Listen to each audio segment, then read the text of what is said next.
avoir des oreilles pour écouter. Ce n'est pas dit que tu vas même dire oui. Parce qu'il y a des gens, ils sont dans le péché, ils sont dans des problèmes. On leur propose Jésus, ils disent non. Mais tu vas avoir des oreilles pour écouter. Pourquoi? Parce que tu ne veux plus de ta situation. Vous voyez? Et dans la vie chrétienne, j'ai envie de dire, c'est la même chose. Si nous, on aime notre vie chrétienne comme elle est aujourd'hui, il ne va rien se passer. Je vous assure, on va arriver 31 décembre 2025, rien ne va changer dans nos vies. Parce que pour que quelque chose change, il faut que nous, déjà, on voit notre vie chrétienne et qu'on se dise, non, mais quelque chose doit changer en fait. Non, je ne suis pas satisfait de cette vie. Seigneur, il y a quelque chose qui doit changer. Il y a quelque chose qui doit se passer.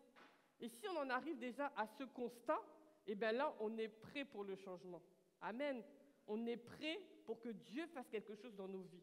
Mais si on est satisfait, si tout va bien, on est content. Non, moi j'aime bien ma vie chrétienne. Non, moi j'aime bien là où j'en suis spirituellement, ça va, ça me convient. Eh bien, il ne va rien se passer. Et à ce moment-là, j'ai envie de dire même, c'est même pas la peine de te fatiguer parce que rien ne va se passer. Donc, c'est pour ça souvent on dit, venons au culte avec une faim, une soif. Parce que c'est ceux qui ont faim et soif qui peuvent recevoir quelque chose.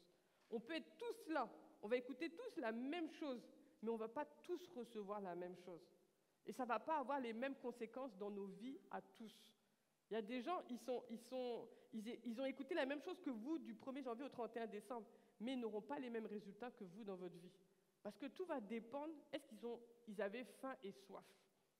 Est-ce qu'ils avaient faim et soif? Si vous n'avez pas faim, on vient vous proposer les meilleurs repas du monde, ça ne vous dira rien. Ça ne vous dira rien parce que vous êtes déjà rassasiés. Vous n'avez pas faim. Oh, quand on n'a pas faim, là, il n'y a rien qui nous dit. Mais si tu sors d'un jeûne, même si on vient te proposer ton plat que tu détestes, ce jour-là, là, tu vas trouver que c'est le plat le plus merveilleux du monde. Ou bien, je parle à quelqu'un, non? Là, pourquoi? Parce que tu as faim. Tu as faim. Et là, on vient te proposer à manger. Donc, si tu veux que quelque chose se passe dans ta vie, si tu veux un vrai changement, viens chaque fois devant le Seigneur avec une faim, une soif. Et puis, sois précis. Dis au Seigneur, voilà ce que je veux. Clairement, voilà ce que je veux dans ma vie. Voilà ce que je veux qui change. Voilà les résultats que je veux. Faut que tu sois clair en toi. Pour qu'à la fin de l'année, tu puisses dire, ah oui, j'avais demandé ça, le Seigneur a fait. Voilà les changements qui se sont opérés dans ma vie. Tous les gens dans le monde, tout le monde le fait. On débute l'année et puis on a des résolutions, on dit, voilà, je veux ci, je veux ça. Mais et nous, les enfants de Dieu, quelle résolution? Où est-ce que nous, on va laisser l'année encore, elle va passer, et puis ça sera la même année? Non. Ayons faim et soif de Dieu. Ayons faim et soif de Dieu. Et ça, vraiment, ça, c'est le message de ma vie, en fait. Ayons faim et soif de Dieu. S'il y a une chose que je dirais jusqu'à la fin, ayons faim et soif de Dieu. Parce que c'est ceux qui ont faim et soif de Dieu qui vont voir la gloire de Dieu, qui vont voir la puissance de Dieu, qui vont voir des miracles, qui vont expérimenter vraiment le vrai Dieu qui existe. Le Dieu, non pas des livres, pas le Dieu théorique, pas le Dieu des paroles, mais le Dieu qui fait quelque chose en vrai, en vérité. Le Dieu qui peut changer la vie des gens. Le Dieu qui peut transformer la vie de quelqu'un. Le Dieu qui peut rendre quelque chose d'impossible possible. Ce Dieu-là existe et c'est notre Dieu. Amen. Donc que Dieu nous donne vraiment cette année de l'expérimenter et d'aller vraiment, comme on l'a chanté avec notre sœur, dans une autre dimension avec lui. Parce que la vie chrétienne, c'est ça, c'est de dimension en dimension, de gloire en gloire. Il y a quelqu'un qui a eu une vision et puis il a vu que la vie chrétienne, c'est comme des gens qui gravissent une montagne. Ils sont en train de gravir des montagnes et à chaque fois, ils arrivent à des paliers. Et il y a des gens, quand ils sont à des paliers, c'est le pasteur Rick Warren. Il dit que quand il y a des gens qui arrivaient à certains paliers, eux, ils disaient « Non, mais c'est trop bien ici ». Et ils ne voulaient plus avancer. Et puis il y a d'autres qui arrivaient et disaient « Non, mais regardez le sommet de la montagne, vous voyez pas, non? Allons, on continue ». Eux, ils disaient « Non, nous pas bouger ».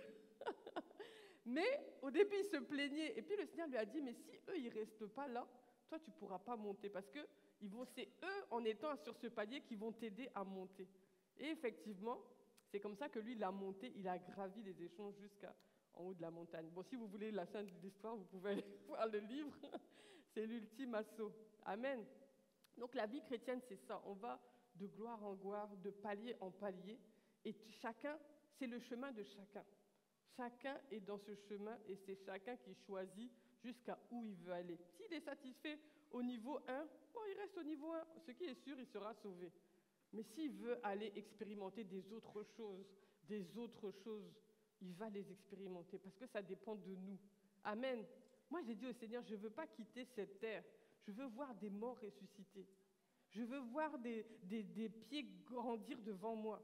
Je veux voir des malades guéris. Je veux voir des cancers guéris, des sida guéris. Je veux voir des stériles enfantés. Je ne veux pas quitter si je n'ai pas vu ça. Vous voyez? Ça, c'est mes objectifs comme ça. J'ai dit, Seigneur, je veux voir ta puissance. Ce qui est dans la Bible, je veux tout vivre, je veux tout vivre. Amen. Donc, ayez cette faim et cette soif, et Dieu va vous honorer dans votre faim et dans votre soif. Amen. Avant de commencer, je voulais juste vous remercier. En tout cas, pour le 31, on a passé le 31 décembre tous ensemble, et je tiens à bénir le Seigneur pour toutes les sœurs, tous les frères qui se sont vraiment investis. Nos sœurs qui ont préparé. Il y a des sœurs, ils ont passé toute leur journée du 31 à la cuisine, n'est-ce pas? Nous, on a bien mangé, on est venu s'asseoir à 21h, mais il y en a qui ont préparé toute la journée. Amen. Donc, je voudrais qu'on les honore ce matin. On va leur demander de se tenir debout. Toutes les sœurs qui ont préparé, qui sont là, tenez-vous debout. On va vraiment bénir le Seigneur pour vos vies. N'ayez pas honte. Voilà, acclamons le Seigneur vraiment. Voilà, on ne les a pas payées, hein. Elles ont fait tout ça volontairement. Amen. Merci, chères sœurs. Vraiment, merci pour votre travail. Amen. Toute la gloire à Dieu. Vraiment, on les bénit parce qu'elles ont fait un gros boulot.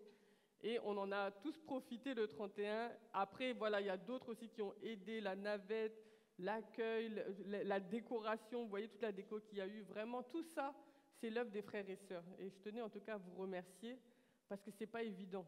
Je parle avec des gens d'autres assemblées et il y en a, ils ne font pas le 31 parce qu'ils n'ont personne. Ils n'ont personne qui est prêt à s'investir, vous voyez. Donc il y a des églises qui ne font pas de veillée parce qu'ils n'ont pas les gens qui peuvent faire. Et nous, c'est une grâce qu'on ait des gens vraiment qui soient volontaires, qui soient prêts à servir. Quand on dit qu'il faut faire quelque chose, il y a toujours quelqu'un qui est prêt à mouiller la ceinture, à mouiller le t-shirt, comme on dit. En tout cas, on bénit le Seigneur et que le Seigneur vous récompense. Amen. Amen. Alors, on va commencer par... j'ai fait un petit PowerPoint pour imaginer ce que le Seigneur m'a mis à cœur de vous partager ce matin. J'en profite aussi, je vous salue de la part de Pasteur Wena. Il est au Burkina. Hein. Vous avez suivi le séminaire Arbre de vie. Peut-être vous l'avez vu. Moi, je l'ai vu à chaque fois. J'ai dit aux enfants, hey, regardez, papa est là, papa est là. On l'a vu sur les images. Et ce matin, il prêche dans une église du CIE à Ouagadougou, une grande église, l'église du quartier Sissin, pour ceux qui connaissent. Voilà, donc il vous salue. Voilà, il sera bientôt avec nous. Il va célébrer le mariage d'Évariste et Sabrina. Et ensuite, il sera là. Amen. On rend grâce à Dieu. En tout cas, pensez à eux dans vos prières. Voilà, participez à la cagnotte si vous ne l'avez pas fait. Priez pour eux. En tout cas, la dot s'est bien passée. Et maintenant, il ne reste plus que le mariage civil et puis le mariage religieux. Amen. Donc, vous voyez cette image. Il y en a qui ont déjà entendu cette histoire, mais je vais la raconter à nouveau. Voilà, vous voyez l'enfant, vous avez déjà vu ces scènes-là dans les films, souvent de Hollywood. Hein. On voit on voit un immeuble qui est en feu, et puis on fait sortir tout le monde. Les pompiers sont prêts à partir, et puis au dernier moment, on dit « Non, il y a encore quelqu'un qui reste !»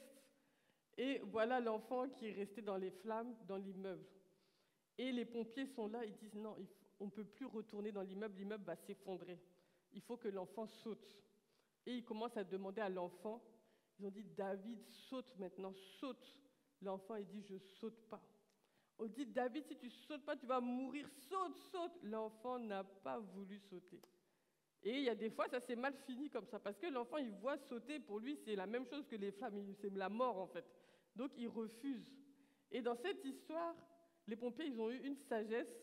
Ils ont dit, non, si c'est nous qui l'appelons, il ne va pas vouloir, mais si c'est son père, peut-être. Ils ont cherché son père dans la foule. Ils ont retrouvé son père, ils ont dit, dites à votre fils de sauter. Le père est venu, il a crié, David, saute. Quand l'enfant a entendu la voix de son père, c'est comme si et il a sauté en même temps. Et il a sauvé son enfant. Vous voyez? Et ça, c'est comme nous, parce que nous, c'est la même chose. Dieu nous demande des fois de sauter. Mais nous aussi, on ne veut pas. On ne veut pas sauter parce que... en fait, non, les hommes nous demandent de sauter. Les hommes nous demandent de sauter. Nous-mêmes, on entend, les gens vont dire, fais ça, mais fais-le. Mais ouvre ton entreprise. Mais commence le ministère. Fais ceci, fais cela. On ne veut pas. Pourquoi? Parce que si on n'a pas entendu la voix de notre Père, on ne va pas le faire. Amen. Et des fois aussi, et je crois que c'est ce matin ce que Dieu veut nous dire, on doit aussi oser quelquefois sauter. Amen. Mais pas sauter n'importe comment, sauter à la voix de notre Père. Amen. Et j'ai appelé ça « Osons sauter », mais le thème dont on va parler, c'est la marche de foi du conquérant. Cette année, c'est notre année de conquérant moissonneur. Mais avant d'être un conquérant moissonneur, il faut déjà être un conquérant. Amen. Donc la marche de foi du conquérant. Ça veut dire que le conquérant, c'est quelqu'un qui doit avoir une certaine marche. Et cette marche, c'est la marche de la foi. Et dans la marche de la foi, il y a des fois, tu dois sauter. Amen. Tu dois sauter. Si tu veux toujours ton confort, si tu veux toujours ta sécurité, tu ne vas pas avancer. Parce que la foi va te pousser à marcher et à sauter aussi. Amen. Amen. Alors, on va s'entretenir de ça ce matin. On va parler de la marche de la foi, par la grâce de Dieu. Vous êtes avec moi? Amen. Alors, on va avancer dans le diaporama. Alors, on parle de la marche. Mais de quelle marche on parle? On a dit la marche de la foi, mais déjà, de quelle marche on parle? Alors, tu peux avancer. Alors, vous voyez ce monsieur? Vous voyez, c'est un monsieur, il est très content. Vous voyez, il sourit. Et où il est? Il se trouve dans un train. Et cette image-là, c'est pour imaginer le fait que le jour où on a accepté le Seigneur, imaginez que c'est comme si on est monté dans un train. On est monté dans un train de nous-mêmes. Personne ne nous a forcés. Quelqu'un nous a annoncé la bonne nouvelle. Quelqu'un nous a dit, oui, tu sais que Jésus peut te sauver, tu sais que Jésus peut transformer ta vie, tu sais que Jésus peut prendre en main ta vie et en faire quelque chose de merveilleux. Et on a accepté ce message et on est monté dans ce train de Jésus. Et j'ai envie de dire, ce train-là, c'est le train de la destinée des enfants de Dieu. Quand tu acceptes Jésus, tu montes dans le train de la destinée. Je vais poser une petite question. Selon vous, qui est le chauffeur du train?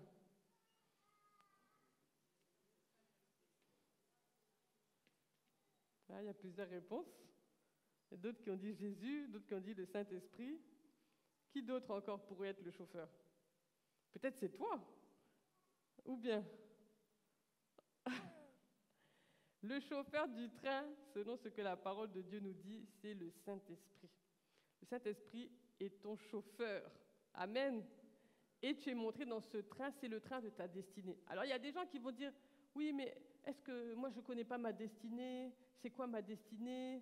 Je cherche ma destinée. Je ne suis pas encore entré dans ma destinée. Il faut que Dieu me révèle ma destinée. En réalité, tu es déjà dans ta destinée. Le jour où tu as accepté Jésus, tu es monté dans ta destinée.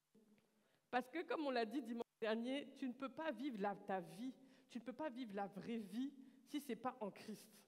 Donc, le jour où tu acceptes Christ, le jour où tu montes dans ce train, c'est fini. Toi, tu es dans ta destinée. Amen. Parce que ta destinée commence le jour où tu te raccroches à Jésus. Le jour où tu te raccroches à Jésus, tu rentres dans ta destinée. Donc, ta destinée est en marche. Amen. Ta destinée est en marche. Tu es en train d'aller quelque part et c'est le Saint-Esprit qui te conduit dans ce quelque part. Amen. Amen. Ça, c'est une bonne nouvelle. Amen. On est dans un train qui nous amène à notre destination finale. Qu'est-ce que c'est notre destination finale? Quelle est notre destination finale? On va où? Où? Dans la présence de Dieu. Ah, on y est déjà dans la présence de Dieu. On va où? On va dans notre demeure céleste, on va dans notre royaume, dans notre vrai royaume, c'est-à-dire le royaume des cieux. Amen. Aujourd'hui, ici, on amène le règne du royaume de Dieu. Mais là où la présence de Dieu est pleinement palpable, on va dire, c'est le royaume des cieux. Amen. Là, nous, on amène le règne du royaume de Dieu, mais là où on va, c'est au royaume des cieux. Amen. Là, on va s'asseoir, faire les noces de l'agneau, la nouvelle Jérusalem, ça, c'est le royaume des cieux. Amen. Donc, on est en train d'aller où? Dans l'accomplissement total de notre salut. Vous avez déjà entendu le verset qui dit que nous sommes sauvés en espérance. Amen. Ça veut dire que notre salut, on peut dire que notre salut, il a commencé. Il a commencé, on a été régénéré dans notre esprit. Notre âme est en train de faire sa régénération, elle est en train de faire son chemin. Et le dernier qui reste, c'est qui? C'est notre corps. Donc, dans notre esprit, c'est fait. Dans notre âme, on travaille. Et le dernier, c'est le corps. Donc, une fois que le corps va être régénéré, c'est accompli totalement. On est totalement régénéré, on est totalement dans notre salut. Notre salut est accompli. Et on sait que la restauration de notre corps va se faire au moment de l'enlèvement, si on est encore vivant, ou au moment de la fin, au moment où Jésus va revenir. Ceux qui seront morts, eux, ils vont devancer. Et au moment de l'enlèvement, voilà, on sera tous, notre salut sera complet. Amen. Donc aujourd'hui, c'est pour ça qu'on dit qu'on est sauvé en espérance. Amen. Donc on est dans ce train-là, dans ce train de la destinée, et on est en train d'aller dans l'accomplissement total de notre salut. Éphésiens 1,13. Je vais le lire avec vous, vous pouvez noter. En lui, vous aussi, après avoir entendu la parole de la vérité, l'évangile de votre salut, en lui vous avez cru, et vous avez été scellés du Saint-Esprit qui avait été promis. Amen. Vous avez été scellés du Saint-Esprit qui avait été promis. Éphésiens 4,30.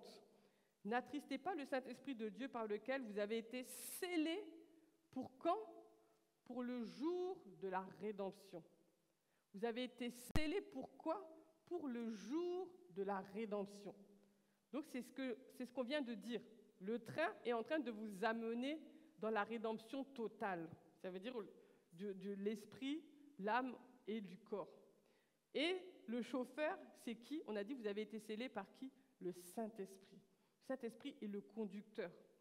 Et la Bible dit que lui, il est comme un sceau sur nos vies. Le fait que le jour où tu as reçu Christ, le Saint-Esprit est venu habiter en toi, ça pour toi, c'est une preuve. C'est un sceau.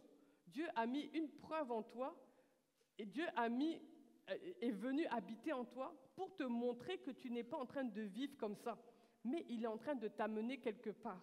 Il a amené l'Esprit habiter en toi. Pourquoi? Le but du Saint-Esprit en toi, c'est de t'amener au jour de la rédemption. Tu as été scellé. Vous savez, autrefois, on dit les rois de France, les rois dans toutes les monarchies, ils avaient un sceau, ils avaient une bague. Et quand ils voulaient envoyer un courrier à quelqu'un, ils mettaient la lettre dans l'enveloppe et on mettait de la cire et avec leur bague, ils appuyaient. Et quand on voyait la forme que prenait le sceau, enfin la cire par rapport à leur bague, quand on voyait le sceau, on savait c'était qui. Quand c'était le sceau du roi, on dit « Ah, si tu touches à cette enveloppe, tu l'ouvres, tu peux mourir. Le roi peut te tuer parce que c'est le sceau du roi. Là, on ne touche même pas. Vous voyez? Donc, quand les gens voyaient la lettre avec le sceau du roi, ils avaient peur. Ils ne voulaient même pas toucher l'enveloppe parce que c'était comme sacré à leur époque. Et aujourd'hui, Dieu nous dit que vous, moi, nous, on a été scellés du Saint-Esprit. Ça veut dire que sur nous, il y a une marque. Et quand n'importe qui voit cette marque, il dit « Ah, ça, c'est la marque de Dieu. C'est la marque de Dieu. » Si tu touches à cette personne-là, regarde la marque qui est sur elle. Si tu touches là, celui qui va t'attraper là, c'est le vrai Dieu, le grand Dieu, le Créateur. Ah, cette fille-là appartient au Créateur. Tu as vu la marque sur elle? Ça, c'est ce que les esprits même voient. Amen. Malheureusement, nous, on ne la voit pas. Mais si on avait des yeux pour voir, on allait réaliser que, ah, donc vraiment, hein, nous, on n'est pas n'importe qui. Parce que sur nous, il y a un sceau, le sceau du Saint-Esprit de Dieu.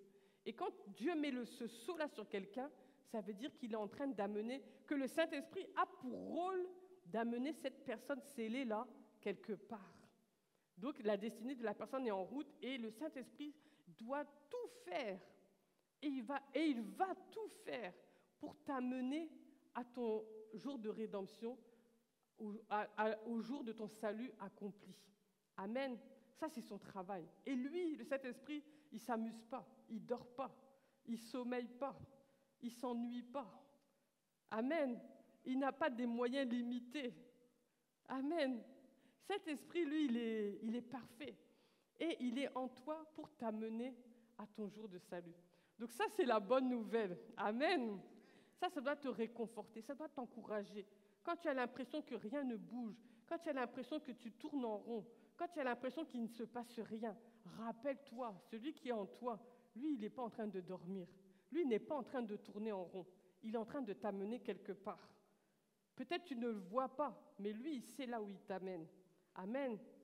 Et donc, dans ce chemin-là, Dieu dit, dans Jérémie 29, versets 11 à 12, Dieu dit, « Car je connais les projets que j'ai formés sur vous, dit l'Éternel, des projets de paix et non de malheur, afin de vous donner un avenir et de l'espérance. » Amen. Vous m'invoquerez et vous partirez. Vous me prierez et je vous exaucerai. Amen. Donc la Bible parle ici maintenant de projet. Donc il y a la destinée, c'est le train dans lequel on est monté, on est en train d'aller dans notre destinée. Mais dans cette destinée, à l'intérieur de cette destinée, il y a des projets maintenant de Dieu pour nous. Imaginez ce train, il y a différents wagons. Il y a différents wagons dans le train. Chaque wagon, c'est un domaine de ta vie. Le Saint-Esprit, il est le chauffeur, il n'y a pas de problème. De temps en temps, bon, le train, il est sur ses rails, il avance. De temps en temps, le Saint-Esprit va traverser le train. Et puis, il arrive dans certains wagons, on dit non, ici, tu touches à rien. Il dit bon, d'accord. Et il continue son chemin. Et dans certains wagons, on dit non, ici, tu peux faire ce que tu veux. Et c'est un peu ça ce qu'on fait dans nos vies. Dans certains domaines de nos vies, le Saint-Esprit, on lui laisse toute la place. On dit règne, fais ce que tu veux, ta volonté. Donc le Saint-Esprit, il vient, il change l'ordre, il met tout à son goût, et puis il continue dans un autre wagon. Et puis il y a des wagons, le Saint-Esprit n'a pas le droit de rentrer. On dit non, ici t'inquiète, je gère, pas besoin, reste tranquille, c'est bon, je m'en occupe. C'est ça qu'on fait ou pas? C'est ça qu'on fait. Parce que dans nos vies, il y a plusieurs domaines dans nos vies. Et ce n'est pas évident, même si on est chrétien, que Dieu règne dans tous les domaines de nos vies. Voilà pourquoi on est des conquérants. Parce qu'on conquiert domaine après domaine. La vie chrétienne, c'est domaine après domaine. Au début, tu te dis, ah mais c'est bon, moi je suis sauvé, j'ai le salut, c'est bon, je suis en train d'aller au ciel. Mais il y a un autre travail qui commence ce jour-là. Chaque wagon, là, Dieu doit prendre le contrôle. Dieu doit régner maintenant sur chaque domaine de ta vie. Amen. Et le travail du Saint-Esprit, c'est de venir prendre le contrôle de chaque domaine de ta vie selon que tu vas lui laisser. Donc, ça veut dire que, bien que tu sois sauvé, bien que tu sois en train d'aller dans ton éternité, il y a un travail qui doit se faire qui dépend de toi aussi. Il y a un travail qui dépend de toi, il y a un travail qui dépend du Saint-Esprit. Lui, il fait son travail. Et puis, il y en a un autre qui va dépendre de toi. Des décisions que tu vas prendre. Je vais dire oui, je vais dire non. Quand le Saint-Esprit va vouloir tout mélanger, je vais dire oui, je vais dire non. Quand il va vouloir toucher à tel domaine de ma vie, je vais dire oui, je vais dire non. Ah là, maintenant, c'est toi. Voilà pourquoi Dieu t'a donné une volonté. Parce que tu as pouvoir de dire oui ou de dire non à Dieu. Même au grand Dieu, tu peux dire non. Vous voyez? Bien que tu sois chrétien, bien que tu sois sauvé, tu peux empêcher Dieu de toucher à certains domaines de ta vie. Je connais des chrétiens, ils ont la victoire dans certains domaines. Ça, il n'y a rien à dire. Quand tu regardes, tu dis « waouh, chapeau ». Mais dans d'autres domaines, c'est la catastrophe. Et puis on s'est dit « ah, mais comment la personne, elle a réussi à vaincre dans tel domaine? Et puis ça, là, pourtant, c'est rien. Et puis la personne chute. » Vous voyez? Pourquoi? C'est ça que ça doit nous faire réfléchir. Parce que dans nos vies, il y a plusieurs domaines qu'on doit soumettre au Saint-Esprit. Et Dieu est bon. Parce que si dès le début, quand on se convertit, il regarde tout et puis il dit « Ah non, toi, ta vie, tout, c'est la catastrophe », on sera découragé. On sera découragé, mais Dieu est bon. Dieu nous prend comme on arrive. On arrive au salut, Dieu nous prend comme on est, et puis il va aller petit à petit. Petit à petit, il va faire le ménage. Il va commencer par les plus grands domaines, et puis plus tu vas avancer dans la foi, et puis il va commencer à toucher maintenant aux détails. Amen. Pour que toute ta vie puisse refléter sa gloire. Donc, il y a des choses qui dépendent de nous. Donc, les projets que Dieu a formés pour nous, ça va dépendre de ce que nous, on va laisser le Saint-Esprit faire. Le Saint-Esprit, c'est le conducteur, c'est le chauffeur. Il va nous conduire. Mais maintenant, il y a des choses qui vont dépendre de nous. Alors, qu'est-ce qui va faire que je vais entrer dans ces projets-là ou pas? C'est, comme on vient de le dire, notre docilité au Saint-Esprit. Quand le Saint-Esprit va nous parler, est-ce qu'on va écouter? Quand le Saint-Esprit va nous parler, est-ce qu'on va obéir? Est-ce qu'on va l'entendre? Est-ce qu'on va, une fois qu'on aura entendu, est-ce qu'on va faire ce qu'il va nous dire de faire? C'est ça qui va faire toute la différence. Vous voyez? C'est ce qui va tout changer. C'est ce qui va faire que ta vie va prendre un chemin ou un autre chemin. C'est pour ça qu'on dit « osons sauter ». Quand le Saint-Esprit t'a parlé, qu'est-ce que tu fais? Tu sautes? Tu sautes ou bien tu dis « Ah, attends, tu avais dit que ça. Bon, attends, je vais réfléchir encore. » Il revient demain, il dit « Saute !» Non, attends, tu avais dit que… Est-ce qu'on est comme ça? Est-ce qu'on est comme ça? Est-ce qu'on est en train de discuter ce que le Saint-Esprit nous a demandé de faire? Chacun peut répondre. Donc, on va voir, est-ce qu'on va laisser le Saint-Esprit chambouler nos vies ou pas? Parce que c'est de ça qu'il s'agit souvent. Tu peux changer de diapo. Sur cette image, vous voyez, c'est l'itinéraire du peuple d'Israël. Vous voyez le peuple d'Israël, qu'est-ce qui s'est passé? Ils étaient en esclavage, ils étaient en Égypte. Et puis, par la grâce de Dieu, Dieu a entendu leurs cris, il a envoyé Moïse pour les sortir, pour les faire aller à Canaan, ce pays promis où coule le lait et le miel. Vous voyez le trait du bas, le chemin rouge, c'est le chemin qu'ils ont vraiment pris. Bon, après, ça a été reconstitué, hein, donc c'est possible qu'il y ait des petites erreurs.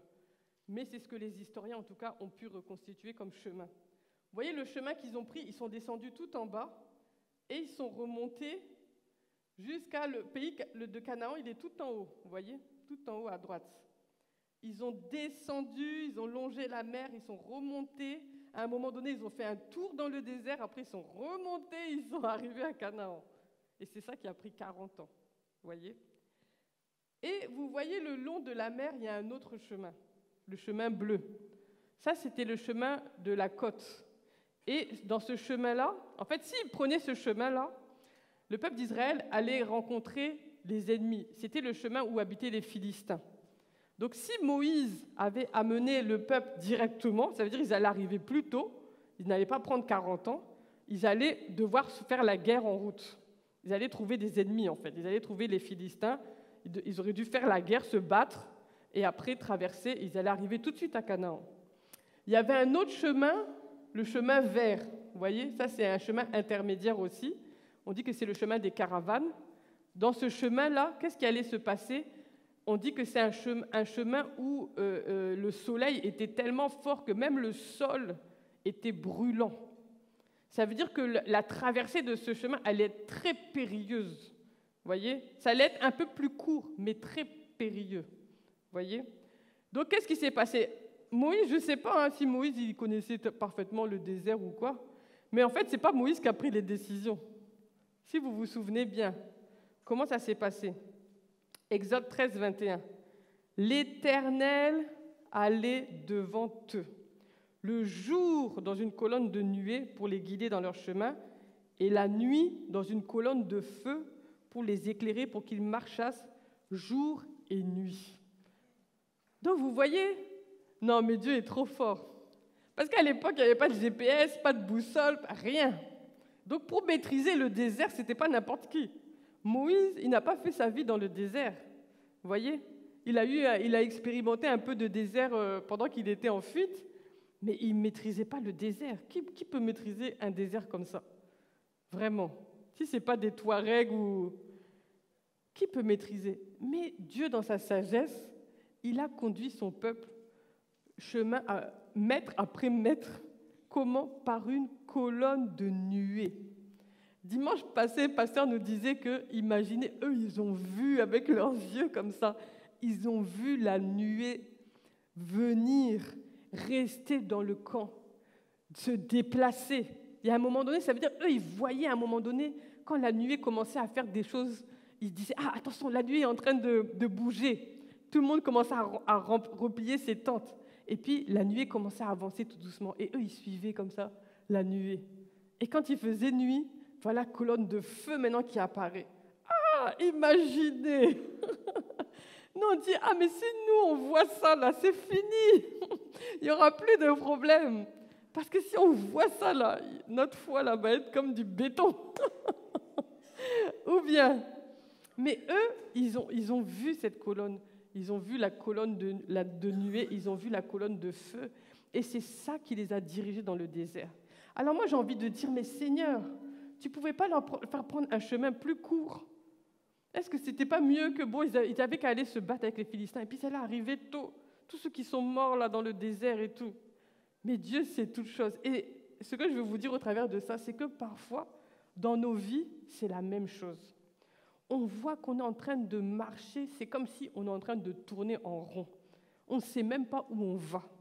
On est en train de marcher, le temps passe. On ne voit pas les choses qu'on veut voir. On ne voit pas les choses comme on aimerait les voir. Et pourtant, on se dit, ah, mais pourtant, je suis chrétien. Pourtant, c'est Dieu qui conduit ma vie, mais j'ai l'impression qu'il m'amène vraiment n'importe où. Vous voyez, on est un peu comme le peuple d'Israël. Et puis, eux, ils ont murmuré jusqu'à... Vous voyez tout ce qui s'est passé. Ils ont tellement murmuré. Ah, Moïse, tu es sûr que tu n'es pas en train de nous amener à la mort, là, hein? Ça fait 10 ans on marche. On n'a rien vu. On n'a pas vu ton Canaan. On n'a pas vu ton lait et ton miel. Vous voyez? Et nous, on est un peu comme ça des fois aussi. On est en train de... Pourtant, c'est le Saint-Esprit qui nous conduit. Eux, ils voyaient avec leurs yeux. Mais nous, le Saint-Esprit est en nous. Il est en train de nous amener quelque part. Et nous, on est en train de se demander, mais qu'est-ce qui fait le Saint-Esprit? Dieu ne nous amène pas toujours droit au but. Ça, c'est quelque chose, il faut retenir ça. Dieu ne nous amènera pas toujours, tu es ici, tu dois aller ici. Dieu ne va pas faire toujours ça. Fioup! J'ai envie de dire même presque jamais, en fait. C'est rare que Dieu te prend ici et puis il te dit, fioup! Et puis tu es déjà arrivé. C'est rare. Dieu il va te prendre ça et dire, tu vois là-bas, là, c'est là que je t'amène. Ah, d'accord. En fait, il dit, viens avec moi maintenant.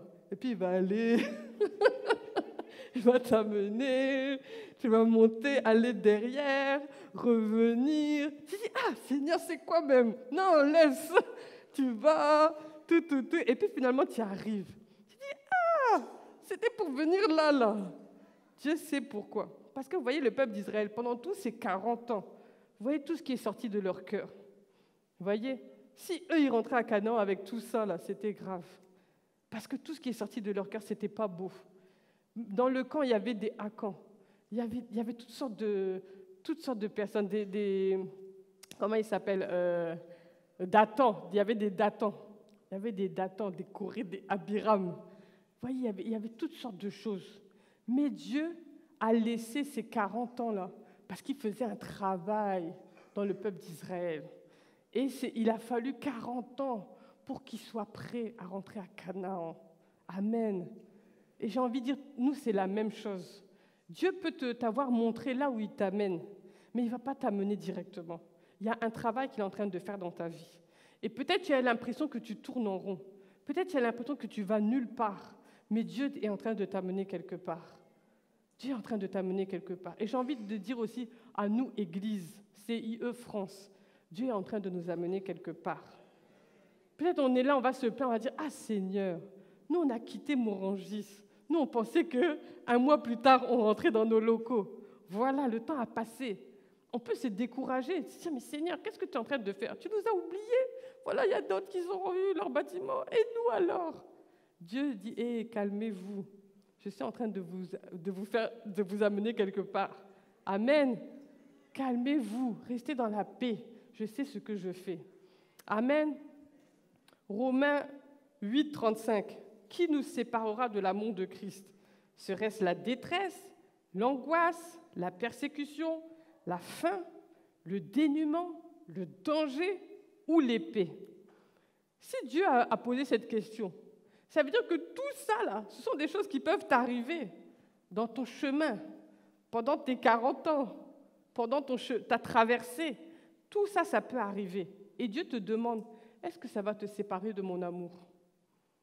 Pendant que tu es en chemin, qu'il t'arrive toutes sortes de choses, est-ce que ces choses qui peuvent t'arriver, et là il a cité la détresse, l'angoisse, la persécution, la faim même, le dénuement, le danger, l'épée, est-ce que toutes ces choses qui vont t'arriver en chemin, est-ce que ça va te détourner de moi? Est-ce que ça va te séparer de mon amour? Dieu te pose la question. Dieu te pose la question. Il dit aussi dans 1 Pierre 5, 8, « Soyez sobres, restez vigilants. Votre adversaire, le diable, rôde comme un lion rugissant, cherchant qui dévorer. » Qu'est-ce que ça veut dire? Ça veut dire que dans ce chemin, il y a une adversité qui est là. Il y a une adversité qui est là. Et Dieu nous prévient. Dieu vous dit, ce ne sera pas une balade de santé. Votre vie chrétienne, là, ça ne sera pas une balade de plaisir. Ce sera un combat. Parce qu'il y a quelqu'un qui veut vous dévorer. Il y aura de l'adversité. Vous allez quelquefois subir la faim. Vous allez quelquefois subir le dénuement. Vous allez quelquefois subir des maladies. Vous voyez, toutes sortes de choses vont venir tomber sur vous. Mais Dieu est au contrôle. Vous êtes en train de marcher dans un chemin et en tant que conquérant, là, vous allez supporter, traverser ces adversités pour atteindre le but que Dieu vous a fixé. Amen. Donc, il faut savoir que tout ça, ce sont des réalités qui sont là pour nous empêcher d'atteindre notre but. Parce que le diable, il sait où on va. Lui, son travail, là, il n'a qu'à nous faire descendre du train seulement. Si on descend, lui, il est content. On n'a qu'à descendre de ce train. Parce que tant qu'on est dedans, on va aller au ciel. Donc, il va tout faire pour nous faire descendre. Tout va venir pour te détourner de la volonté de Dieu pour toi. Donc, la destination de notre train, c'est le Saint-Esprit qui s'en occupe, mais le chemin qu'on va utiliser va dépendre aussi de nos décisions. Amen. La destination, ça c'est le Saint-Esprit, mais maintenant c'est aussi nos décisions qui vont influencer le chemin que le Saint-Esprit va nous amener, dans lequel le Saint-Esprit va nous amener. Amen. Est-ce que tu peux dire ça à ton voisin? La destination, c'est par le Saint-Esprit, mais le chemin sera influencé aussi par mes décisions. Amen. Donc, on continue, on est toujours dans la marche du conquérant vainqueur, osons sauter. Tu peux changer de diapositive. Maintenant, on va voir, on a dit que c'est la marche du conquérant, c'est la marche par la foi. Amen. La marche par la foi. Ah, j'aime ce mot-là. La marche par la foi. Amen. Tu peux avancer la diapositive. Alors, vous voyez ce monsieur, ce jeune homme, c'est un conquérant. C'est un conquérant. Comme toi, comme moi. Voilà le conquérant du Seigneur. Alors, qui est-ce qui va être très fort pour savoir qu'est-ce que ça veut dire, ce que j'ai noté? Alors, vous voyez, réfléchissez, je vous donne 1 minute. Selon vous, qu'est-ce que c'est? VPLF, PPLF, EPLF, PPLF, APLF, MPLF, TPLF. Dina? Ah, bravo Dina. Tout ça, c'est PLF, c'est par la foi. Vous voyez ce bonhomme, ce jeune, la flèche sur ses yeux, c'est la vue par la foi. Sur la bouche, il parle par la foi. Les mains, il agit par la foi. Les pieds, il marche, merci, par la foi. Il travaille sur son sac à dos, il travaille par la foi. Qu'est-ce qu'il fait encore? Voilà, il pense par la foi. Et il écoute, il entend par la foi. Ça, c'est la vie du conquérant. Ça, c'est la marche du conquérant, la marche normale. Ça veut dire que nous, les conquérants, toutes ces choses, elles sont soumises à notre foi. Elles doivent être soumises à notre foi. On doit travailler par la foi. On doit écouter par la foi. On doit parler par la foi. On doit même penser par la foi. Même nos pensées doivent être soumises à notre foi. Le jour où j'ai réalisé ça, j'ai dit « Oh Seigneur !» Moi, je me disais que non, on pense ce qu'on veut du moment qu'on dit les bonnes choses. Vous voyez, je me disais non, c'est pas grave. Tant que tu dis après les bonnes choses, c'est bon. Juste, mais après les pensées, bon, tu peux penser tout ce que tu veux. Et un jour, le Seigneur m'a dit non, même tes pensées doivent être soumises à ta foi. Tu dois penser la foi. Tu ne dois pas laisser tes pensées aller dans tous les côtés. Tu dois penser la foi. C'est-à-dire, quand tu te mets à imaginer, imagine la foi. Imagine les choses de la foi. Pas du n'importe quoi. Vous voyez? Donc, on doit soumettre toute notre vie à la foi. Parce que la Bible dit, mon juste, il vivra par la foi. Donc, quand on dit vivra, c'est tout ça. Et là, on peut faire le filtre de tout ce qu'on regarde. Est-ce que je regarde par la foi? Est-ce que j'ai un regard de foi? Quand je vois une situation, je la vois comme ça, physiquement, ou je la vois par la foi? Vous voyez?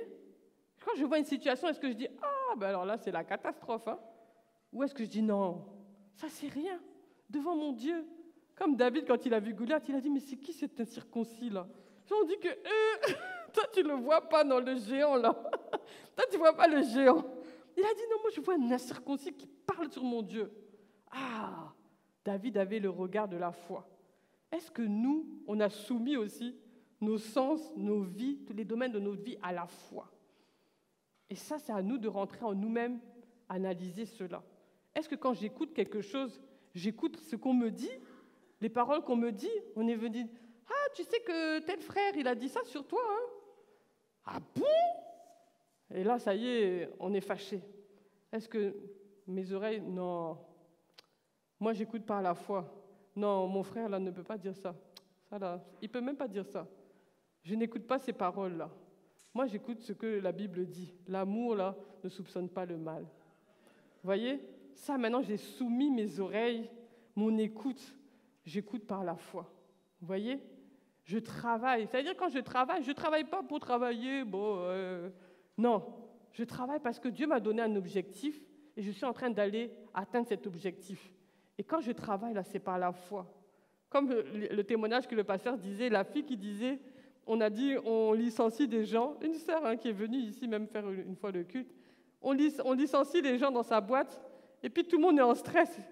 Tous les jours, on annonce qui sera licencié. Et puis on dit, mais toi, tu n'es pas en stress comme nous. Elle dit non. Elle dit, moi, tant que la boîte existe, là, moi, je suis dans la boîte. Vous voyez, elle travaille par la foi. Elle sait qu'est-ce qu'elle fait ici. Elle sait qui l'a amenée ici. Donc, elle n'est pas en stress comme les gens. Parce qu'elle est en train de faire quelque chose par la foi. Vous voyez? Et nous, les justes de Dieu, on doit vivre par la foi. Tout ce qu'on fait, tout ce qu'on vit, tout ce qu'on regarde, tout ce qu'on pense, on doit penser la foi. Et si on laisse notre vie être imbibée de foi comme ça, on sera des conquérants vainqueurs et on pourra aller être les conquérants moissonneurs que Dieu veut. Amen. Parce que le conquérant, là, il vit par la foi. Et Dieu dit mon juste. Et il dit que si le juste se retire, s'il se retire de cette vie de foi, Dieu dit je ne prends plus plaisir en lui. Je ne prends pas plaisir en lui. Tu seras toujours mon enfant, mais je ne prendrai pas plaisir en toi. Et des fois, c'est comme ça. Ou bien, ceux qui ont des enfants, vous aimez vos enfants, mais des fois, il y a des enfants qui ne vous font pas plaisir. Ils peuvent avoir une vie qui ne va pas du tout vous faire plaisir, qui va vous faire pleurer même. Vous voyez, qui va vous faire grincer des dents, qui va vous faire plier les genoux, pleurer devant le Seigneur. Et Dieu, c'est la même chose avec nous. On est ses enfants, il nous aime. Mais est-ce qu'il prend plaisir dans nos vies?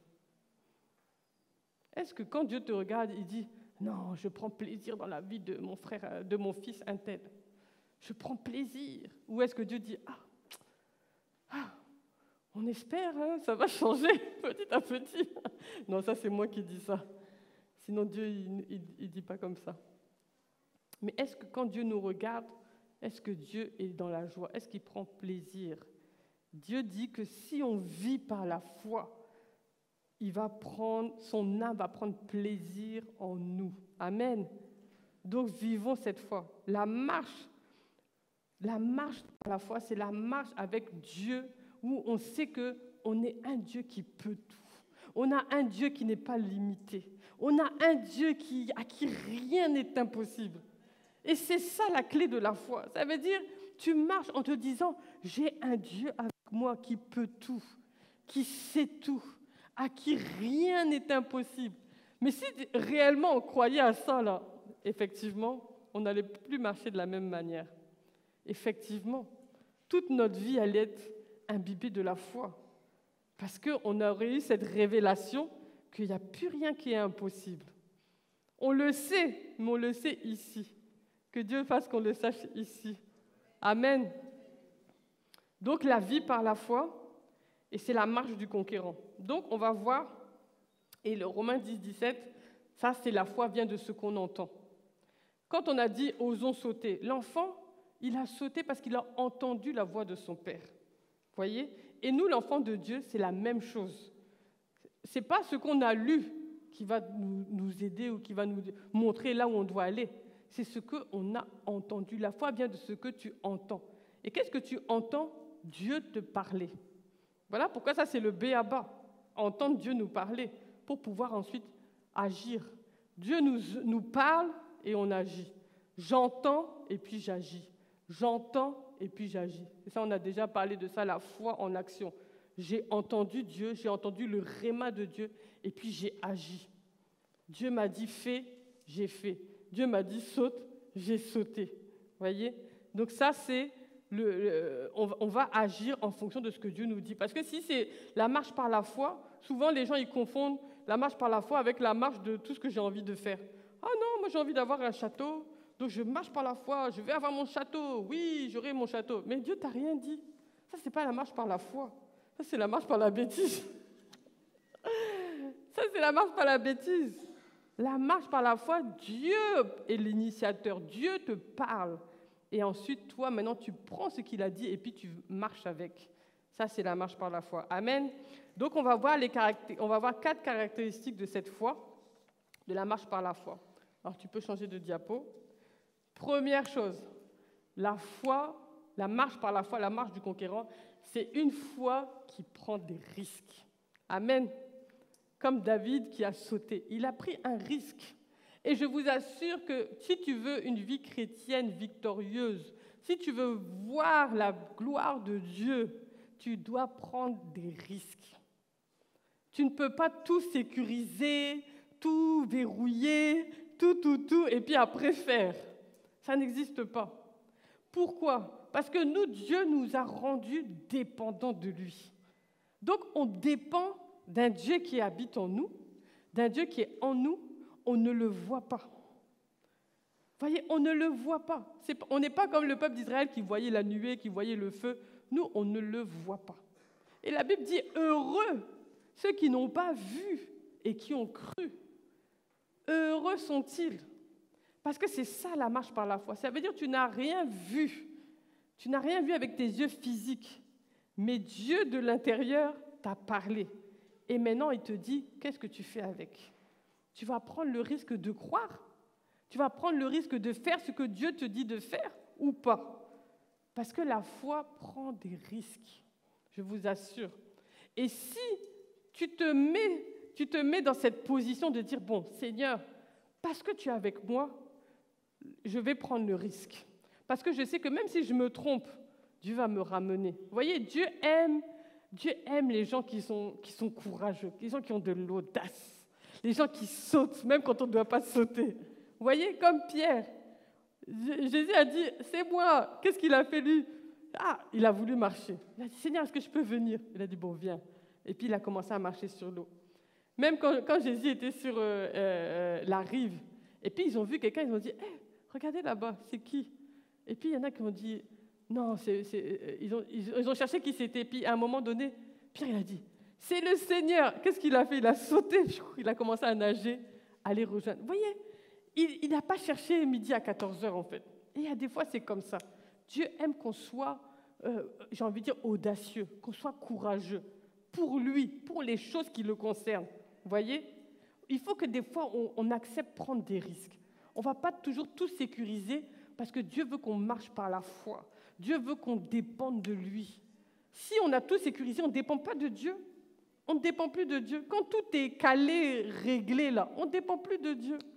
Quand nous, on vivait en Afrique, je vous assure qu'en Afrique, on est obligé de dépendre de Dieu. Parce que tu n'as pas de sécurité. Tu n'as pas de sécurité sociale. Tu ne sais pas, tu n'as pas accès, en tout cas à l'époque, tu n'as pas accès à un service de santé en béton. Vous voyez? Tu n'as pas accès à toutes sortes de choses, de sécurité. Et puis, nous, moi et mon mari, on n'avait pas nos familles à côté non plus. Vous voyez? On était tout seuls. Mon mari, sa famille était au village, loin, et moi, ma famille était en France. Donc, on était sans famille quelque part. On n'avait que lui et moi. On se regarde dans les yeux et puis on gère nos situations. Vous voyez? Donc, on a appris à dépendre de Dieu. Pourquoi? Parce qu'on n'avait pas les sécurités autour. Donc, on dépendait de Dieu pour tout, pour tout. Mais quand on est arrivé en France, brusquement, tout se met en place, tout devient réglé. Si on est malade, on va chez le médecin, on va sur Doctolib, on prend un rendez-vous. Vous voyez? Et là, on a vu que dans notre vie de foi, on a un petit peu rétro-pédalé. Pourquoi? Parce qu'on a commencé à s'appuyer sur des sécurités humaines. On a commencé à s'appuyer sur des choses humaines, des choses du système. Vous voyez?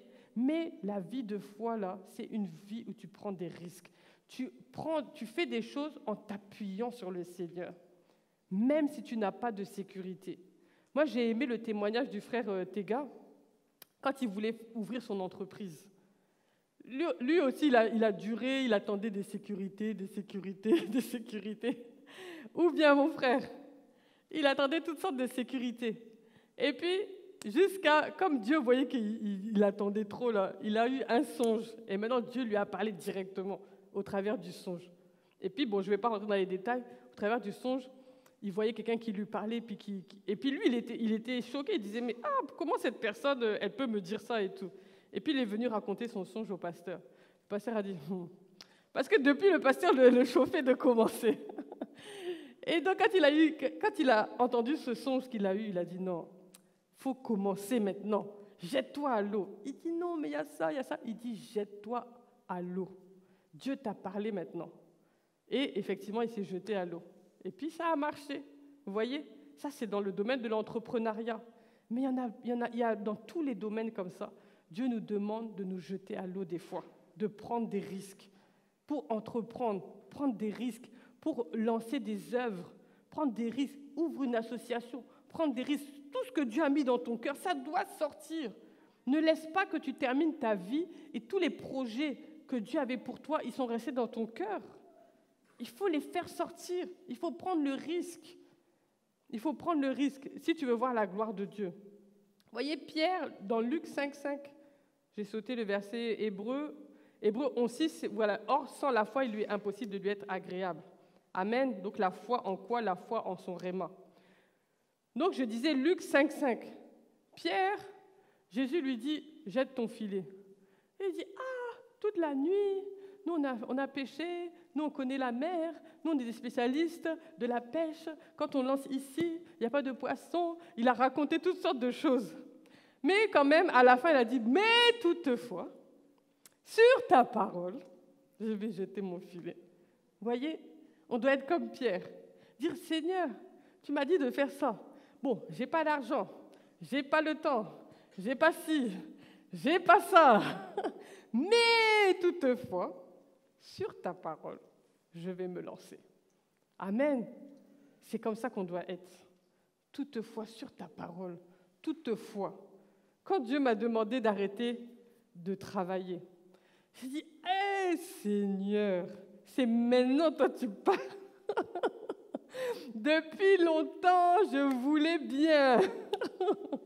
Maintenant que j'ai tout commencé, je me suis engagée, j'ai fait une formation professionnelle pour monter en grade. Maintenant, je travaille dedans. Maintenant, je vise plus haut. Je vise maintenant, je veux augmenter mon salaire. Et puis voilà que j'ai commencé à faire toutes sortes de plans dans ma tête. Avec mon mari, on a parlé, on va faire ça, on va faire ça, on va faire ça. C'est maintenant, toi, tu viens. Et puis tu dis, arrête tout. Oh, je dis, Seigneur, ta grâce. J'ai dit, Seigneur, si c'est vraiment toi, là, il faut confirmer. Donc j'ai laissé Dieu encore me parler. Jusqu'il m'a mis au pied du mur. Et puis un jour, j'avais plus le choix, j'ai dû répondre. Et j'ai dit, bon, d'accord, Seigneur, j'accepte d'arrêter. C'était pas facile, hein, je vous assure qu'il faut passer par là pour... On ne sait pas à quel point on est attaché à notre travail, en fait. Tous les jours, on se plaint de son travail, mais en vrai, on aime notre travail. Si on vous retire, là, vous allez savoir que vous aimiez votre travail. Et donc, quand j'ai dû arrêter comme ça, d'abord, il fallait que je fasse la lettre à mon employeur pour dire que je n'allais pas revenir. Oh, c'était tout un problème pour faire la lettre. Le jour où j'ai envoyé la lettre, bon, j'ai senti que vraiment j'étais dans la volonté de Dieu. Et je savais les conséquences. Ça veut dire que moi, j'allais me retrouver sans entrée, sans salaire, en fait. Puisque moi, j'étais à la fin de mon congé parental. Donc, je savais quel jour ils allaient couper mon salaire. Et là, je rentrais en congé parental. Donc, sans solde. Et quand c'est arrivé, c'était le saut. Hein. C'était comme c'était lui, là. J'ai pris un gros risque, parce que j'ai pris un risque, et il n'y avait pas que moi dans la barque, il y avait 4 enfants. Il y avait 4 enfants dans le risque. Quand j'étais toute seule, quand j'étais plus célibataire, j'ai pris toutes sortes de risques pour le Seigneur, je vous assure. Mais là, ce risque-là, c'était ma famille que je mettais dedans. Donc, ce n'était pas évident. C'était pas évident de prendre ce risque. Mais je l'ai pris parce que Dieu m'a convaincue. Et je vous assure que ça ne s'est pas fait facilement. Mais une fois que j'avais envoyé la lettre, avant ça, comme je ne savais pas que Dieu voulait que j'arrête de travailler, moi j'avais commencé à vouloir changer de boulot. Je voulais un boulot, j'allais être mieux payée. J'étais dans le public, je voulais passer dans le privé. Donc j'avais postulé à plein d'endroits. Et puis bon, je faisais la difficile parce que je savais que mon poste était recherché. Donc j'avais mis la barre haute. Je disais non, en dessous de tel salaire, je ne viens pas chez vous. Donc j'avais tenté plusieurs postes et tout. Et puis, j'avais visé un poste en particulier. Ils m'ont dit, malheureusement, actuellement, le poste, il est pris, mais bon, on garde votre CV, tout. J'envoie ma lettre. Le même endroit, là, m'appelle. Et puis, ils disent, non, on a trouvé votre CV. Je dis, mais comment vous avez trouvé mon CV ? Et ils disent, non, on a trouvé parce que quelqu'un nous l'a envoyé, tout. On vous veut. Je dis, non, mais attendez. J'ai dit, d'abord... On n'a même pas encore... j'ai dit, moi, c'est trop tard, là. J'ai dit, moi, je vous avais contacté. Ils ont dit, non, attendez. Et quand j'ai dit, c'est trop tard, ils ont dit, non, madame, attendez, on va quand même faire un rendez-vous, en vision, on va parler, on ne sait jamais, tout. Là, même, j'ai hésité, j'ai quand même pris le rendez-vous. Vous voyez, j'ai quand même accepté le rendez-vous. Le jour du rendez-vous, ils m'ont tout parlé. C'était le poste de mes rêves. Ils m'ont donné les détails et tout.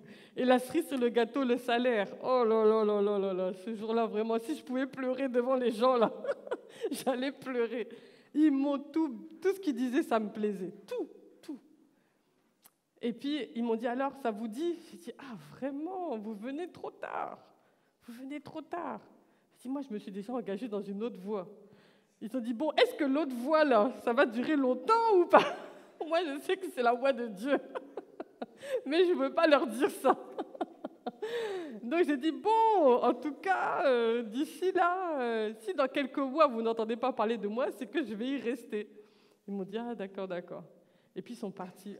Mais ça m'a fait tellement mal. J'ai dit, regarde, Seigneur, avec cet argent-là, on pouvait faire ça. On pouvait bénir l'église. Souvent, c'est ce qu'on dit à Dieu. Mais Dieu avait son plan. Amen. Et effectivement, j'ai pris ce chemin et c'était un risque. Mais j'ai sauté, j'ai pris ce risque parce que Dieu m'a convaincu. Amen. Et je sais que vous, il y a beaucoup de choses. Vous tous, chacun, Dieu vous a parlé sur certaines choses. Dieu vous a chacun parlé sur certaines choses. Et vous êtes en train de freiner. Dire, non, attends, Seigneur, après, pas tout de suite. Dieu vous parle ce matin. Il faut prendre les risques pour le Seigneur. Tu ne seras pas déçu. Amen. Quand vous regardez Hébreux 11, on dit que c'est le panthéon de la foi. Si vous ouvrez dans Hébreux 11, on voit tout ce que par la foi, qu'est-ce qu'ils ont fait? Noé par la foi. Et souvent, on retient, quand on lit dans Hébreux 11, on dit, ah oui, c'est vrai, Noé, Abraham, ça, on voit que les noms. Mais qu'est-ce qu'ils ont fait? J'ai listé un peu. On dit que, par exemple, Abel, Abraham, ils ont offert des sacrifices au Seigneur par la foi. Voilà, on va voir tous les actes qu'ils ont posés par la foi. Ils ont pris des risques. Abraham, lui, le risque, il a offert en sacrifice son fils quand même. Si ça, ce n'est pas un risque, il était en train d'aller sacrifier son unique fils. Est-ce que ça, ce n'est pas un risque? D'autres, ils ont été conduits à quitter, comme Moïse, comme Abraham aussi. On leur a dit de quitter.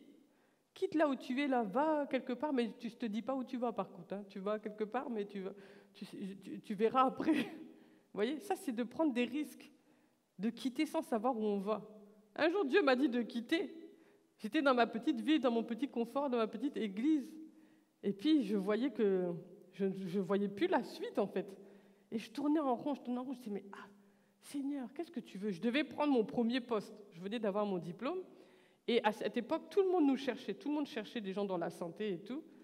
Tout le monde, on est même venu nous embaucher en cours.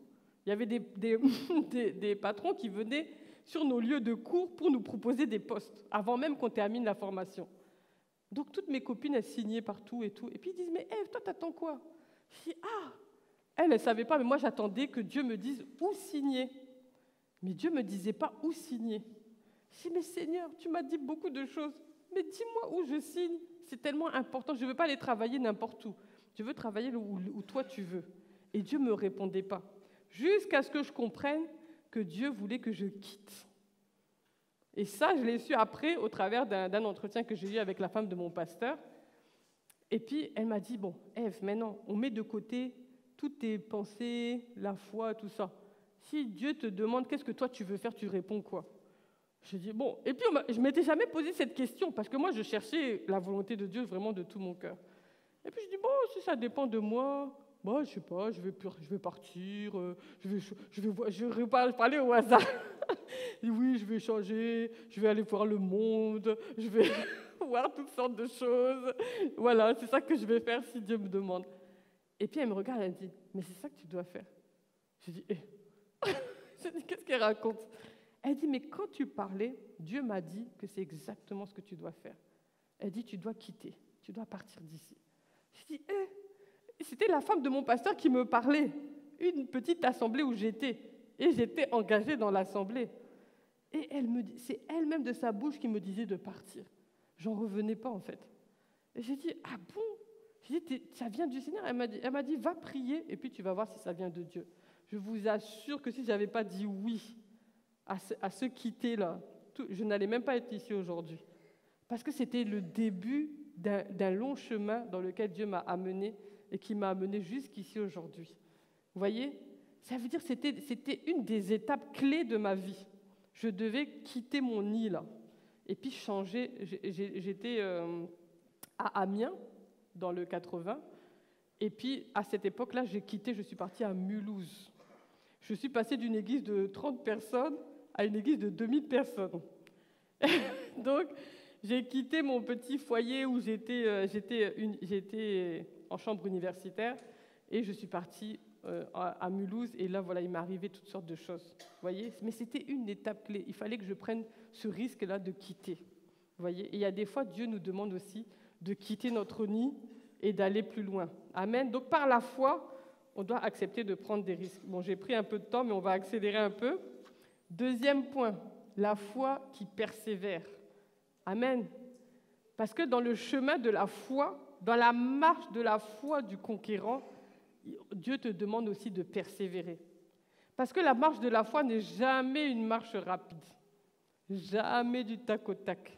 C'est jamais rapide. Comme on a dit tout à l'heure, ce n'est pas ici et puis tu arrives ici en 24 heures. C'est une marche qui est longue. C'est une marche avec des étapes. C'est une marche où il y a des péripéties. Et Dieu te demande de persévérer. comme le coureur, vous voyez, c'est le marathon. Vous voyez, quand vous courez là, à un moment, vous vous sentez seul au monde. Vous êtes en train de courir. Vous avez envie d'arrêter, mais vous ne pouvez pas. Et vous vous dites, non, il faut que j'arrive. Et tu cours. Et chaque pas que tu fais de plus, c'est une foulée. Chaque foulée t'amène vers le but. Tu es fatigué, mais tu continues. Et c'est ça. La marche du conquérant, c'est une marche qui doit t'amener dans la persévérance. Tu dois persévérer, quelles que soient les situations. Et dans cette course-là, dans cette marche, tu ne vas pas voir les choses. Encore une fois, tu ne vas pas voir les choses parce que c'est une marche de foi. Amen. Même si on ne voit rien, on court. Hébreux 6,12 dit « En sorte que vous ne vous relâchiez point et que vous imitiez ceux qui, par la foi et la persévérance, héritent des promesses. » Amen. Donc, comment on hérite des promesses? Par là. Par la foi et la persévérance, on hérite des promesses. On peut avoir la foi, comme le pasteur disait dimanche dernier, tu es en train de creuser. Voilà le trésor. Tu creuses, et puis il te reste un dernier coup de pioche. Je me dis, oh, j'en ai marre. Et puis tu pars. Pourtant, tu étais pas loin du but. Il fallait que tu donnes le dernier coup et tu allais trouver ton trésor. Mais tu t'es découragé, tu as dit, j'en ai marre, j'ai trop creusé, ça fait trop longtemps que je creuse et puis je ne vois rien. Tu n'as pas persévéré. Tu devais hériter ta promesse, mais comme tu n'as pas persévéré, tu es parti. Vous voyez? Et il y a des gens comme ça, ils ont quitté leur assemblée, ils n'ont pas persévéré. Pourtant, c'est dans leur assemblée, Dieu devait les propulser. Vous voyez? C'est dans leur assemblée, ils devaient aller plus loin. Mais ils n'ont pas persévéré. Et là où Dieu devait les propulser, eux, ils ont dit, j'en ai marre, je quitte. Vous voyez, ils sont partis. Or qu'ils devaient persévérer. Dans la Bible, on voit dans Actes, ils ont persévéré dans quoi? Persévéré dans la communion fraternelle. Ils ont persévéré dans quoi? Dans les prières, dans la fraction du pain, dans les enseignements. Dieu nous demande de persévérer dans tous ces domaines. Persévérons à écouter la parole, à nous nourrir. Persévérons à prier. Des sujets que tu pries, ça fait 2 ans, 3 ans. Je prie pour la conversion des membres de ma famille, mais Seigneur, ils ne se convertissent pas. Persévère, tu vas hériter. Parce que dans la marche du conquérant, dans la marche de la foi, il faut persévérer. Amen. Tu vas voir les choses. Persévère dans tes semences. Tu semais. Ah, Seigneur, moi je sème, mais je ne vois pas. Persévère. Tu vas récolter, tu vas moissonner toutes tes semences. Et on est dans l'année de la moisson. Amen. Tu vas récolter maintenant, tu vas voir les récoltes. Parce que je crois que ce thème n'a pas été donné au hasard, c'est prophétiquement qu'il a été donné. Donc attends-toi, dis Seigneur, attends, je vais réfléchir, c'est où j'ai semé? Parce que je crois que cette année, normalement, c'est mon année de récolte. Attends-toi à la récolte. Dis, cette année, ça va couler, ça va couler à flot. Mais oui, parce que tu as semé, non seulement financièrement, peut-être tu as semé de ta vie dans l'œuvre de Dieu. Peut-être tu as semé de ton temps pour les gens. Peut-être tu as semé toutes sortes de choses. Dieu dit que cette année-là, ça va te revenir en force. Amen. Donc, attends-toi à ta récolte. Donc, la foi persévère. Hébreux 10, 36. Oui, vous avez besoin de persévérance pour accomplir la volonté de Dieu et obtenir ainsi ce qui vous est promis. Si tu ne persévères pas, tu ne vas pas obtenir ce qui t'est promis. On te l'a promis, mais tu dois persévérer pour l'avoir. Amen, pour l'obtenir. Donc la foi persévère. 3e, donc on a vu la foi fait quoi? La foi prend des risques. Ensuite, la foi persévère. Et la foi grandit, ou la foi qui devient grande, la foi grandit. Amen. Vous voyez, comme un muscle, la foi grandit. La foi peut grandir et la foi doit grandir. Voilà pourquoi la Bible dit dans Matthieu 17, verset 20, je vous le dis en vérité, si vous aviez de la foi comme un grain de sénévé, vous diriez à cette montagne, transporte-toi d'ici, là, et elle se transporterait, rien ne vous serait impossible. Pourquoi on parle d'un grain de sénévé? Parce que le grain de sénévé, c'est une petite graine, la plus petite des graines, mais elle peut donner quelque chose de géant, en fait. Vous voyez? Ça veut dire que notre foi, aussi petite qu'elle peut être aujourd'hui, elle est appelée à grandir. Elle est comme une graine qui doit grandir, qui doit se développer. Donc ta foi, on a tous reçu une mesure de foi, tous la même, et maintenant chacun va la faire développer.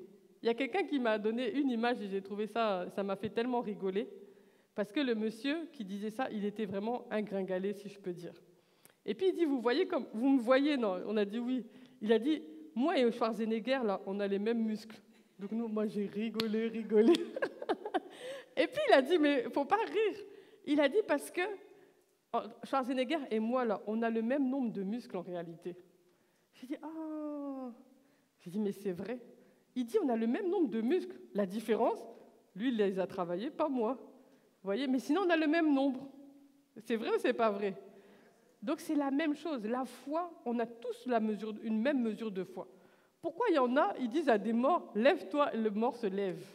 Ils ont travaillé la foi. Vous voyez, la foi, ça grandit. Et la foi, vous savez, Dieu ne va pas te demander de ressusciter un mort. Hier, tu as accepté le Seigneur, demain, tu ressuscites un mort. Souvent, ce n'est pas comme ça, à part des exceptions. Mais Dieu va t'amener petit à petit, petit à petit. D'abord, il va te dire, donne 5 € à quelqu'un.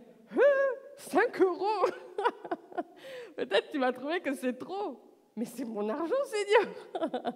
Donne. Et puis tu donnes les 5 €. Demain, il va dire, donne 100 €. 100 €. Mais Seigneur, moi je gagne 1200 €. 100 €, c'est beaucoup. Donne. Bon, tu donnes les 100 €. Vous voyez, c'est petit à petit. Et puis un jour, il va te dire, donne ton salaire. Oh. Et c'est ça avec le Seigneur. Ça veut dire, il ne va pas te demander un plongeon tout de suite, mais petit à petit. Comme moi, dans ma vie, il m'a demandé des petites choses. Et puis un jour, il m'a dit, quitte ta ville. J'ai quitté ma ville. Un jour, il m'a dit, maintenant, tu as quitté ta ville, quitte ton pays. J'ai quitté mon pays. Maintenant, tu as quitté ton pays. Ok, arrête de travailler. Seigneur. Vous voyez? Mais comme j'ai appris dans les petites choses, petit à petit, ta foi, elle commence à prendre du muscle. Tu commences à prendre du muscle. Tu vois, tu es devenu fort dans la foi. Maintenant, quand on te demande quelque chose, non, c'est rien pour toi, parce que toi, 5 kilos, c'est rien. Pourtant, au début, quand on te disait de prendre un haltère de 5 kilos, tu dis, je vais mourir. Mais aujourd'hui, c'est rien, parce que tu as travaillé. Donc, c'est la même chose avec la foi. Tu travailles ta foi aujourd'hui. Quand Dieu te dit de faire un petit truc, appelle un tel. Seigneur, c'est toi qui me parles. Bon, j'appelle. Et puis le frère, oh, merci que tu m'appelles. J'avais tellement besoin de parler à quelqu'un. Vraiment, c'est Dieu qui t'a conduit. Tu dis, donc c'était vraiment Dieu qui m'a conduit. Ça, tu as travaillé ta foi.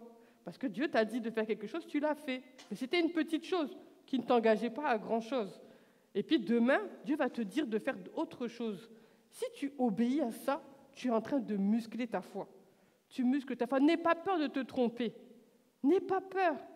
Même si tu te trompes en cherchant à obéir à Dieu, là, ce n'est pas un problème. Dieu aime ça. Dieu aime ça. Chaque fois que tu sens que Dieu te dit de faire quelque chose, fais. Et puis tu vas voir petit à petit, Dieu va dire, voilà quelqu'un qui m'obéit. Voilà quelqu'un qui m'est agréable. Je vais pouvoir lui donner des plus grandes choses, de plus grandes choses, de plus grandes choses. Et Dieu va augmenter ton cercle d'influence. Dieu va augmenter tes responsabilités. Il va te donner des âmes. Il va te donner de gérer d'autres personnes. Vous voyez?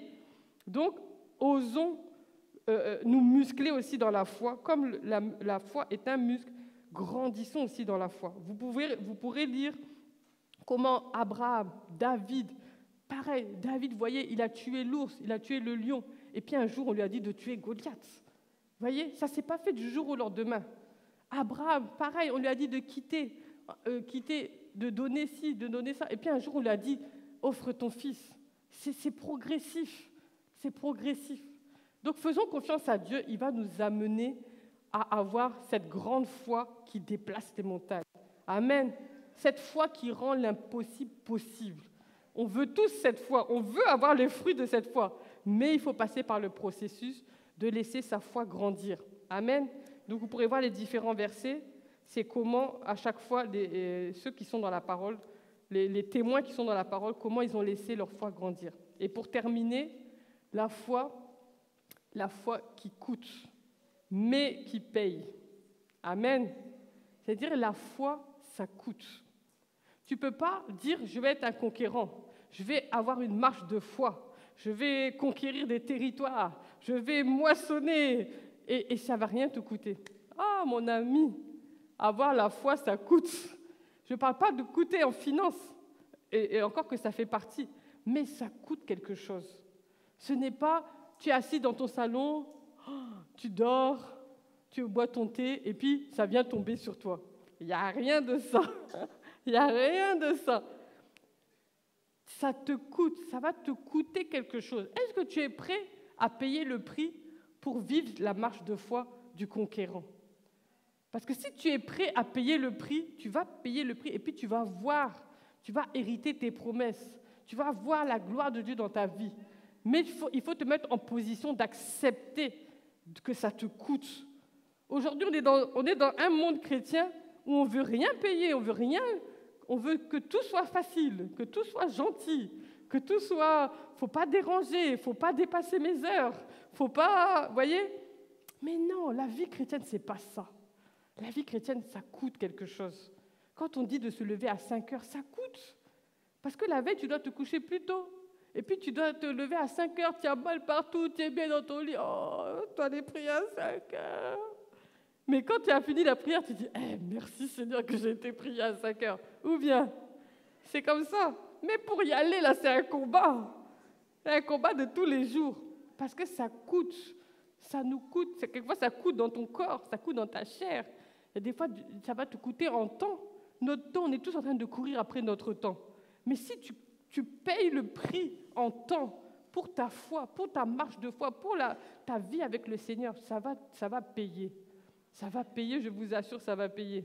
Marc 10, Jésus répondit, je vous le dis en vérité, personne n'aura quitté à cause de moi et à cause de la bonne nouvelle sa maison ou ses frères, ses sœurs, sa mère, son père, sa femme, ses enfants ou ses terres, sans recevoir au centuple, dans le temps présent, des maisons, des frères, des sœurs, des mères, des enfants et des terres, mais malheureusement avec des persécutions, et dans le monde à venir, la vie éternelle.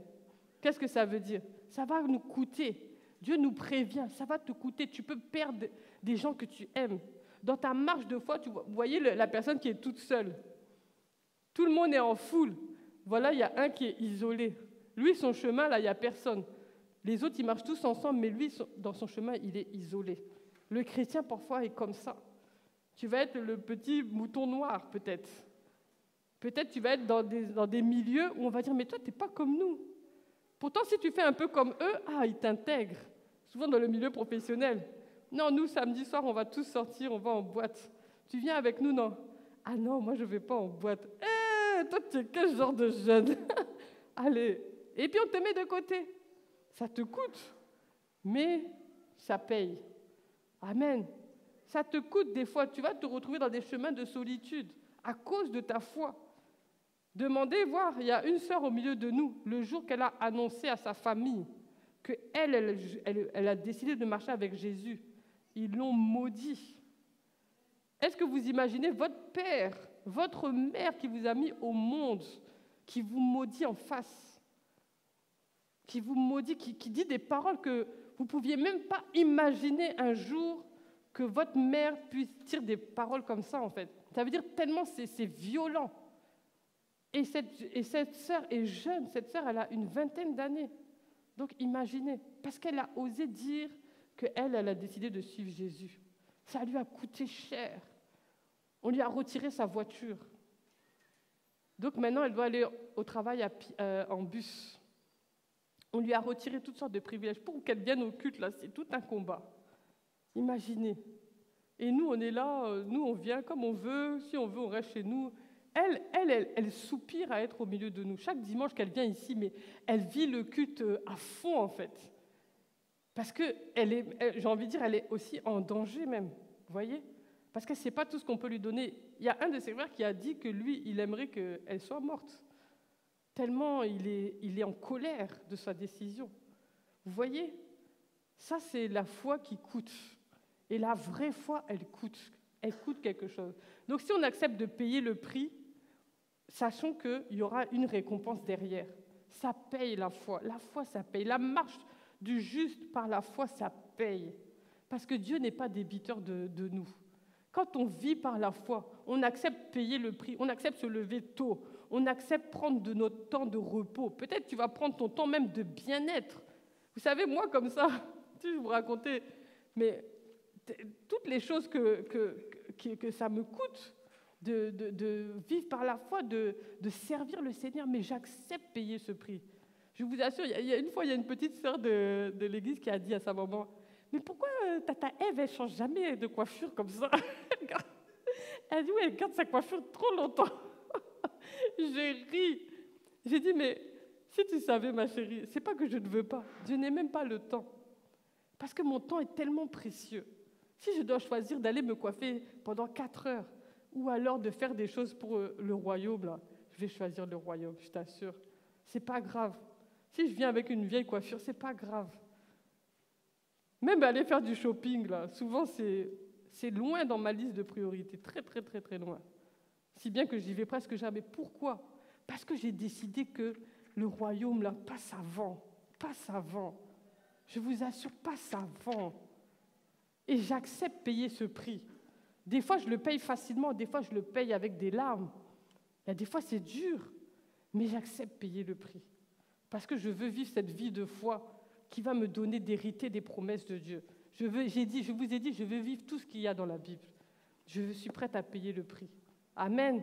Et j'espère que vous aussi. Amen. On va se tenir debout. On va prier. Donc, tu peux mettre la dernière diapo. Voilà, on a vu, en conclusion, la marche de foi du conquérant vainqueur. La destination, ce n'est pas le Saint-Esprit, mais le chemin va être influencé par nos décisions. On avait dit que vivre par la foi, c'est à tous les niveaux. Tous les niveaux de notre vie, tous les domaines de notre vie doivent être influencés par la foi. On a vu la foi prend des risques, la foi persévère, la foi grandit et enfin, la foi coûte, mais elle paye. Amen. Alors tu vas élever la voix et tu vas dire au Seigneur, toi tu sais dans quel domaine de ta vie tu as besoin de laisser le Saint-Esprit prendre le contrôle. Toi tu sais où tu en es dans ta foi. Est-ce que ta foi doit grandir? Est-ce que tu as un problème, tu ne persévères pas dans ta foi?